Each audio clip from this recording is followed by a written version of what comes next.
हमारी जिंदगी किस तरह बदली मैं आपको मुख्तसर बतलाना चाहता हूं। जब हम उस दुनिया में थे, इज्जत दौलत शोहरत और शान शौकत की दुनिया बसर कर रहे थे, उस वक्त में एक अमीर साहब जमात आई थी हमारे इलाके में। वो जमात के अमीर साहब हमारे से मुलाकात करने के लिए आए। हम सुबह शूटिंग पर जा रहे थे और वो नमाज पढ़ करके हमसे मिलने आ रहे थे। हमसे मुलाकात की, सलाम किया, मैंने जवाब दिया। मैंने देखा कि एक बुजुर्ग सफ़ेद दाढ़ी, सफ़ेद कुर्ता, मैले कुचले कपड़े हैं। मैंने सोचा कोई साहिल है, कोई फ़कीर है, इनको कुछ पैसे दे दूं। तो मैंने जेब में हाथ डाला तो कहने लगे कि ना ना, मुझे आपसे एक सवाल करना है। क्या कहा? एक सवाल करना है। मैंने कहा ठीक है, पूछिए क्या बात है। तो कहने लगे ये बताओ, मरना है कि नहीं मरना है? मिला दत्त तेरी की, ये कौन है सुबह सुबह यार, मलकुल मौत सुबह सुबह मरने की बात कर रहा है। बहुत गुस्सा आया। मैंने एक भाई कहा हाँ पहले आपको मरना है, बाद में मुझे मरना है। तो हंसने लगे, कहा हाँ पहले मुझे मरना है, बाद में आपको मरना है। तो मैंने कहा पहले आपको मरना है, बाद में मुझे मरना है। तो कहने लगे हाँ पहले मुझे मरना है, बाद में आपको मरना है। बताओ ये बताओ कि कब्र के अंदर गाड़ी जाएगी या दाढ़ी जाएगी? दूसरा सवाल, कब्र के अंदर गाड़ी जाएगी या दाढ़ी जाएगी? गुस्से में तो था। कहा चाचा आपका दिमाग खराब हो गया है, कब्र के अंदर गाड़ी कैसे जाएगी, कब्र के अंदर दाढ़ी जाएगी? तो कहने लगे हाँ कब्र के अंदर गाड़ी नहीं जाएगी, कब्र के अंदर तो दाढ़ी जाएगी। तो फिर गाड़ी वाली जिंदगी के लिए वक्त जाया क्यों करते हो? दाढ़ी वाली जिंदगी क्यों नहीं इख्तियार करते? दाढ़ी वाली जिंदगी तो जनाब रसूलुल्लाह सल्लल्लाहु अलैहि वसल्लम की जिंदगी है। बता रहे हो क्यों भाई, क्या हो गया? फिरौन ने तेरा क्या बिगाड़ा? नहीं बोले, वो तो अल्लाह का बागी था, अल्लाह का नाफरमान था, अल्लाह का दुश्मन था, काफिर था। अरे भाई नमरूद ने तेरा नहीं, वो तो जालिम था, अल्लाह ने उसके सर पे जूते मरवाए, उसके सर में मच्छर घुस गया उसकी नाक में, उसका भेजा खा गया। वो नमरूद तो बड़ा जालिम था। नहीं वैसा नहीं। अच्छा ठीक है, जा उसका नाम अबू बकर रख दे। हाँ बोले ये नाम अच्छा है, ये अच्छा नाम है। और बताओ ना। बोले जा उमर रख दे। हाँ ये भी बहुत अच्छा है। जा उस्मान रख दे। हाँ ये भी अच्छा है। जा अली रख दे, ये भी अच्छा है। अब खुशी खुशी जाने लगा। इमाम साहब इधर अबू बकर ने तुझे क्या दिया? उमर ने तुझे क्या दिया? उस्मान ने तुझे क्या दिया? अली ने तुझे क्या दिया? रज़ी अल्लाह ताला अन्हु। कहने लगा नहीं ये तो अल्लाह के महबूब है, अल्लाह के प्यारे हैं, अल्लाह के नबी के दोस्त है, इन्होंने तो अपनी जान और माल कुर्बान कर दिया दीन इस्लाम के लिए, जिसकी वजह से आज हम मुसलमान हैं, इसलिए मुझे ये नाम बहुत प्यारे हैं। तो कहा कि सहाबा के नामों से भी मोहब्बत।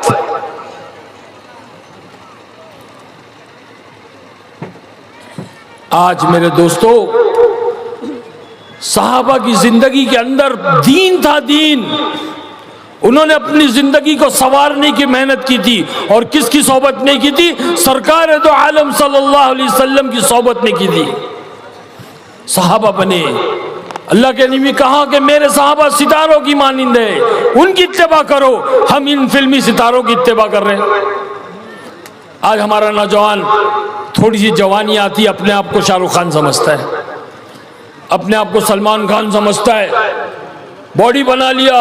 अरे मेरे भाई सब फानी है, सब मिट्टी में मिल जाएगा, सब कब्र में चला जाएगा, कोई बाकी नहीं रहेगा।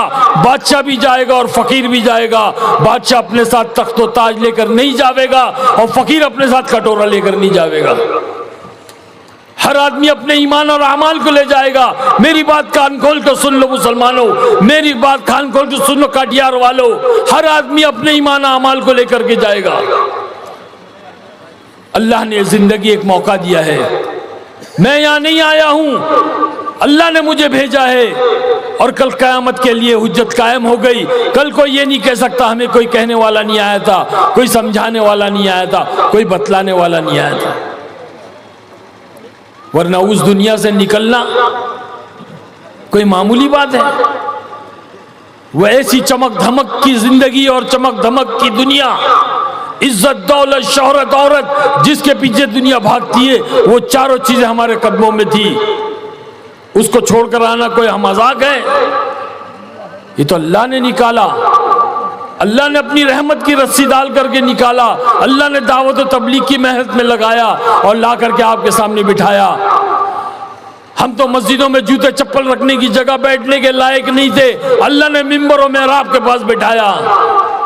ये आज लोग मुसाफे कर रहे हैं, ये मोहब्बतें कर रहे हैं, ये सेल्फी और ये तस्वीरें निकाल रहे हैं, इसमें हमारा कमाल नहीं है। अरे कमाल तो अल्लाह के दीन का है, जिसको हमने गले लगाया तो लोगों ने हमें गले लगाया। ये मुसाफे हमें नहीं हो रहे हैं, ये तो अल्लाह के दीन को हो रहे हैं। जो अल्लाह के दीन को गले लगाएगा, अल्लाह उसको गले लगाएगा। ये अल्लाह का वादा है। अल्लाह कहता है कि जिसकी जिंदगी में दीन होगा हम उसको दुनिया में भी कामयाब करेंगे, और जिसकी जिंदगी में दीन नहीं होगा हम उसको दुनिया में भी नाकाम करेंगे और आखिरत में भी नाकाम करेंगे। मेरे भाई बुजुर्गों दोस्तों, हम अपने मकसद से हट चुके हैं। हम अपने अल्लाह को भूल गए, हमारे नबी को भूल गए। हम आज दुनिया में लग गए, दुनिया की चीजों में लग गए, क्योंकि हमने अपने आप को खुदा बनाया है। हाँ, इस बुत को तोड़ना है। मैं आपको एक मिसाल देकर के बात समझाऊं, अल्लाह करे कि आपकी भी समझ में आ जाए और मेरी भी समझ में आ जाए। मैं अगर आप लोगों के सामने एक सोने का बुत रख दूं, सोने का बुत, मूर्ति सोने की, और मैं पूछूं भाई इससे कुछ होता है, तो आप लोग क्या बोलोगे? अरे बोलो ना, क्या बोलोगे? होता है? बुत से कुछ होता है? क्या बोलोगे? कुछ नहीं होता है। अरे मैं बोलूंगा भाई सोने का बुत है, कुछ नहीं होता है। बोले हम तो अल्लाह को मानते हैं, हम तो कलमा पढ़ते हैं ला इलाहा इल्लल्लाह, इससे कुछ नहीं होता है। तो मैं कहूँगा अच्छा ठीक है भाई। अब मैंने वो सोने का बुत उठा करके रख दिया और आपके सामने एक सोने की ईंट रख दी, सोने की ईंट रख दी। फिर मैंने पूछा भाई इससे कुछ होता है? तो आप क्या बोलोगे? बोलो ना भाई, क्या बोलोगे आप? आप बोलोगे होता है, इससे तो जमीन आ जाएगी, घर बन जाएगा, शादी ब्याह हो जाएगी, गाड़ी आ जाएगी, बहुत सारे काम हो जाएंगे इससे तो मैं कहूंगा अरे भाई अभी आपने कहा कुछ नहीं होता है और अभी कह रहे हो होता है। अरे वो तो सोने का बुत था ना, आप क्या बोलोगे? वो तो सोने का बुत था, बुत से थोड़ी कुछ होता है, ये तो सोने की ईंट है, इससे तो हो सकता है। तो मैं कहूंगा मैंने क्या किया? मैंने सोने के बुत को सोने की ईंट बना दी, सिर्फ शक्ल को बदल दिया, बोलता हूं शक्ल को बदल दिया। सोने का बुत था, सोने की ईंट बना दी, शक्ल को बदल दिया। तो इससे पता चला कि अल्लाह की जात के सामने बुत का इनकार करना, बुत की नफी करना बहुत आसान है, लेकिन अल्लाह के सामने चीजों की नफी करना, चीजों का इनकार करना, अपनी दुकान का इनकार करना, अपनी खेत का इनकार करना, अपने बाग का इनकार करना, अपनी तमाम चीजों का इनकार करना, यह बहुत मुश्किल है। अल्लाह के सामने बुत का इनकार करना बहुत आसान है, लेकिन अल्लाह के सामने चीज़ों की नफी करना, चीज़ों का इनकार करना बहुत मुश्किल है। और उससे भी ज़्यादा मुश्किल अपनी ज़ात का इनकार करना, उससे भी ज़्यादा मुश्किल, चीज़ों से ज़्यादा मुश्किल अपनी ज़ात का इनकार करना कि भाई मैं का बुत अंदर जो बैठा है, मैं चला जाऊंगा अल्लाह के रास्ते में 40 दिन 4 महीने, तो क्या होगा, कैसे होगा? तो अपने आप को खुदा बनाया है। यही वजह है कि आज हमारी जिंदगी के अंदर दीन नहीं है। क्या ये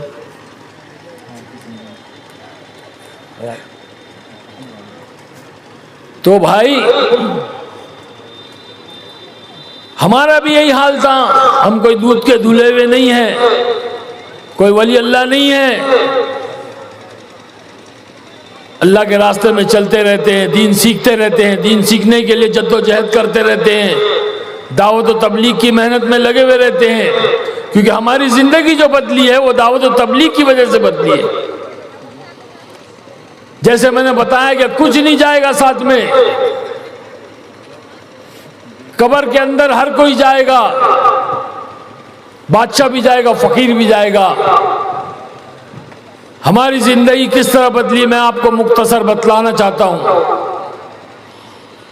जब हम उस दुनिया में थे, इज्जत दौलत शोहरत और शान शौकत की दुनिया बसर कर रहे थे, उस वक्त में एक अमीर साहब जमात आई थी हमारे इलाके में। वो जमात के अमीर साहब हमारे से मुलाकात करने के लिए आए। हम सुबह शूटिंग पर जा रहे थे और वो नमाज पढ़ करके हमसे मिलने आ रहे थे। हमसे मुलाकात की, सलाम किया, मैंने जवाब दिया। मैंने देखा कि एक बुजुर्ग सफ़ेद दाढ़ी, सफ़ेद कुर्ता, मैले कुचले कपड़े हैं। मैंने सोचा कोई साहिल है, कोई फ़कीर है, इनको कुछ पैसे दे दूं। तो मैंने जेब में हाथ डाला तो कहने लगे कि ना ना, मुझे आपसे एक सवाल करना है। क्या कहा? एक सवाल करना है। मैंने कहा ठीक है, पूछिए क्या बात है। तो कहने लगे ये बताओ मरना है कि नहीं मरना है। मिला दत्त तेरी की, ये कौन है सुबह सुबह यार, मलकुल मौत सुबह सुबह मरने की बात कर रहा है। बहुत गुस्सा आया। मैंने एक भाई कहा हाँ पहले आपको मरना है, बाद में मुझे मरना है। तो हंसने लगे, कहा हाँ पहले मुझे मरना है, बाद में आपको मरना है। मैंने तो ऐसे कहा जैसे कि मैं खुदा हूं, मैं जानता हूं किसको पहले मरना है। अरे कोरोना में हमने देखा, आपने भी देखा होगा कि दादा के कांधे पे पोते का जनाजा और बाप के कांधे पे बेटे का जनाजा। देखा कि नहीं देखा भाई? अरे बोलो ना, आप लोग क्या गूंगे हैं क्या भाई? बोलते क्यों नहीं? देखा है कि नहीं देखा है? हाँ ऐसा बोलो भाई। तकरीर बयान थोड़ी हो रहा है, मुज़ाकरा हो रहा है। एक फिक्रें आनी है अपने अंदर। तो मैंने कहा पहले आपको मरना है, बाद में मुझे मरना है। तो कहने लगे हाँ पहले मुझे मरना है, बाद में आपको मरना है। बताओ ये बताओ कि कब्र के अंदर गाड़ी जाएगी या दाढ़ी जाएगी? दूसरा सवाल, कब्र के अंदर गाड़ी जाएगी या दाढ़ी जाएगी? गुस्से में तो था, कहा चाचा आपका दिमाग खराब हो गया है, कब्र के अंदर गाड़ी कैसे जाएगी, कब्र के अंदर दाढ़ी जाएगी? तो कहने लगे हाँ कब्र के अंदर गाड़ी नहीं जाएगी, कब्र के अंदर तो दाढ़ी जाएगी। तो फिर गाड़ी वाली जिंदगी के लिए वक्त जाया क्यों करते हो? दाढ़ी वाली जिंदगी क्यों नहीं इख्तियार करते? दाढ़ी वाली जिंदगी तो जनाब रसूलुल्लाह सल्लल्लाहु अलैहि वसल्लम की जिंदगी है। बस ये कहकर सलाम करके चले गए। मेरे भाई बुजुर्गों दोस्तों, वो बात मेरे दिल पे ऐसी लगी कि बस दुनिया ही बदल गई। मैं सोच में पड़ गया ये दाढ़ी वाली जिंदगी क्या है जो रसूलुल्लाह सल्लल्लाहु अलैहि वसल्लम की जिंदगी है। मैं उस जिंदगी की तलाश में लग गया और तलाश करते करते यहां तक पहुंचा हूं। अब ये इंतजार है कि कब ये दाढ़ी जो है कब्र के अंदर जाएगी। ये दाढ़ी की सुन्नत कोई मामूली सुन्नत नहीं है। जब आदमी मर जाता है, मुसलमान मर जाता है, तो ये सुन्नत कब्र के अंदर साथ में जाती है। सारी सुन्नतें, सारे अमाल, फरमाया कि जो है ये इसमें सबसे अहम चीज है। मेरे भाई बुजुर्गों दोस्तों, रात को एक जमात आई दूसरी, कुछ दिनों के बाद वो इंग्लैंड से जमात आई थी। उस जमात के अंदर एक अमीर साहब थे, डॉक्टर थे। वो मुझसे मुलाकात के लिए आए, बैठे, अंग्रेजी में इंग्लिश में बात की 1 घंटा। मैं उनकी बात सुना। उन्होंने मेरी तशकील की, 3 दिन 40 दिन 4 महीने की तशकील नहीं की, बल्कि उन्होंने सिर्फ इतना कहा कि हमारे साथ नौजवान बच्चे इंग्लैंड से आए हुए, आपकी सारी फिल्में देखी है, आपके फैन हैं, आपसे मिलना चाहते हैं, आप मरकज में आकर उनसे मुलाकात कर लीजिए। मैं बच्चों से मिलने के लिए मरकज गया, बयान चल रहा था, मैंने बयान सुना। बयान सुनने के बाद मैं उस बच्चों से मुलाकात की।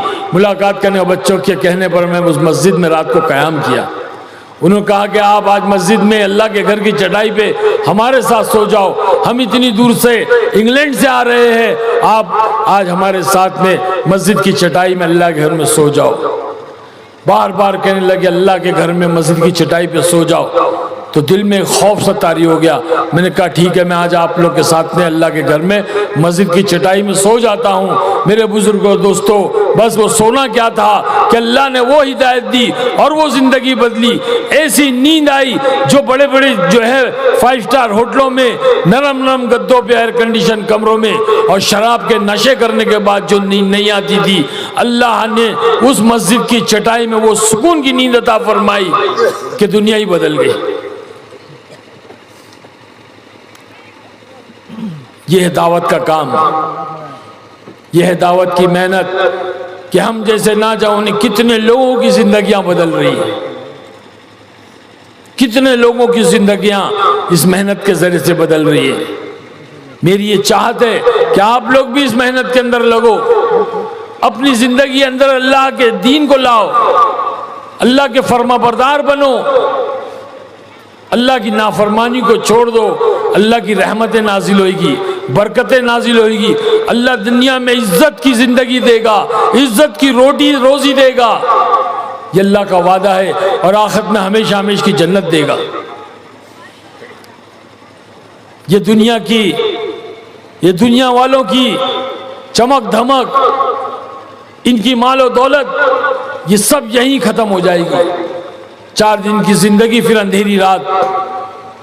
मेरे भाई बुजुर्गों दोस्तों, इस मजलिस के अंदर ये नियतें करो, ये इरादे करो कि हम अल्लाह के दीन का काम करेंगे, हम अल्लाह के फरमाबरदार बनेंगे। हमारी माँ बहनें बैठी हुई है, ये भी नियतें करे कि हम अल्लाह के दीन को सीखेंगे, अपने घर के मर्दों को, अपने शौहर को, अपने बेटे को, अपने भाई को, अपने वालिद को प्यार मोहब्बत शफ़क़त से समझाकर अल्लाह की राहों में भेजेंगे और दीन सीखेंगे। दीन सीखने के लिए हमारे इलाके में मदरसे में अपने बच्चों को दाखिल कराएंगे ताकि वो बच्चे जा करके अल्लाह के कलाम को सीखे, हाफिज़ कुरान बने, आलिम दीन बने, दीन के दाई बने। हमारी नस्लें, आने वाली नस्लें, अगर हमने अभी तौबा नहीं की, अपनी ज़िंदगी को तब्दील नहीं किया, तो आने वाला वक्त बहुत ख़तरनाक है। दुश्मन, इस्लाम के दुश्मन आज हम पर ऐसी साजिशें कर रहे हैं, ऐसी प्लानिंगें कर रहे हैं, अपने बच्चों को दीन से और ईमान से हटाने के लिए हद तक इनकाम कोशिश कर रहे हैं और उनको शराब के नशों में, जुओं में और जो ड्रग्स के अंदर और ना जाने कैसी कैसी नशों के अंदर मुब्तला करने के लिए बहुत बड़ी साजिश चल रही है। इसलिए मेरे भाई बुजुर्गों दोस्तों, मैं आप लोगों के सामने हाथ जोड़ करके इल्तिजा करता हूँ कि अपने आप को भी दीन पर लगाओ और अपने बच्चों को भी दीन पर लगाओ। इसके लिए सबसे बेहतरीन रास्ता, आसान रास्ता दावत व तबलीग की मेहनत है, जिसके अंदर अपने बच्चों को और अपने आप को लगा लो। इसीलिए अल्लाह ने भेजा है, यही पैगाम लेकर के मैं आया हूँ और मैं चलता रहता हूँ पूरे हिंदुस्तान में, एक एक इलाकों में जाता हूँ, वहाँ के हालात और अहवाल देखता हूँ। मेरे दोस्तों, मेरा दिल रोता है कि मैं कैसे अपने भाइयों को समझाऊं कि भाई ये सारी दुनिया की ये पैसे, ये चीज़ें, ये सब बेकार है, हमने सब इसको ठोकर मार दी। अल्लाह ने रोज़ी का वादा किया है, वो रोज़ी का जिम्मेदार है, वो रोज़ी देता है। हमें इतनी मेहनत करना है जितना अल्लाह ने हमें इख्तियार दिया है। अल्लाह का मुनादी पुकारे तो फौरन मस्जिद में आदमी चला जावे। हाँ, अल्लाह ने हमको इख्तियार इतना दिया कि हम 1 पैर उठा सकते, 2 पैर नहीं उठा सकते। हम 2 पैर उठा रहे हैं, जिसकी वजह से हम गिर जा रहे हैं, हमारी कमर टूट जा रही है, हमारी हड्डियां टूट जा रही है। अल्लाह ने 1 पैर उठाने का इख्तियार दिया है, बस 1 पैर उठाओ, इतनी मेहनत करो कि जितनी जरूरत है। ज्यादा मेहनत करने से रोजी नहीं बढ़ जाएगी, कम मेहनत पर भी अल्लाह ज्यादा रोजी देता है और ज्यादा मेहनत करने वालों को कम रोजी देता है। ये अल्लाह का निजाम है। अल्लाह जिसको चाहता है उसको उतनी देता है। अल्लाह अमाल की बुनियाद पे देता है, क्योंकि अल्लाह ने लफ्ज अमाल के अंदर माल को छुपा के रखा है। लफ्ज अमाल के अंदर अल्लाह ने माल को छुपा के रखा है। दोस्तों मेरी बात ध्यान से सुन लो। बोलो अरे बोलो माल, माल, माल। लफ्ज अमाल के अंदर माल है। माल से सबको मोहब्बत है और माल का कमाना कोई गुनाह नहीं है। बस शर्त यह है कि वो जायज तरीके से हो, हलाल तरीके से हो।